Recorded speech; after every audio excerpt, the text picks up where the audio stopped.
Sinu isiklik bränd on see, mida inimesed sinust räägivad, kui sa pole ruumis, see on sinu reputatsioon, sinu väärtused ja see, kuidas sa maailmale ennast esitled. Tugeva isikliku brändi arendamine ei ole enam valik, vaid hädavajalik samm, et tänases konkurentsitihedas maailmas silma paista. Mõtle endast kui brändist, milliseid väärtusi sa esindad, millist sõnumit soovid edasi anda ja kuidas saad oma unikaalseid oskusi esile tõsta.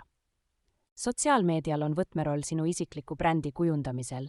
Kasuta platvorme strateegiliselt, et jagada oma teadmisi, saavutusi ja ainulaadset vaatenurka.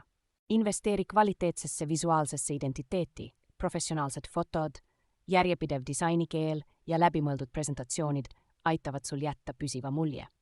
Sinu võime end selgelt väljendada ja oma ideid veenvalt esitleda määrab sageli edu või ebaõnnestumise. Lihvi oma esinemis- ja kommunikatsioonioskusi pidevalt.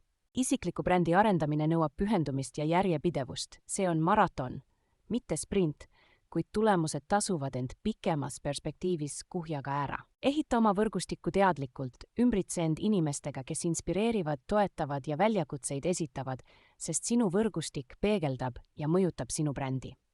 Mõõda oma isikliku brändi mõju, jälgi oma veebilehe külastatavust, sotsiaalmeedia kaasatust ja professionaalseid võimalusi, mis sinu tugeva brändi tulemusena tekivad.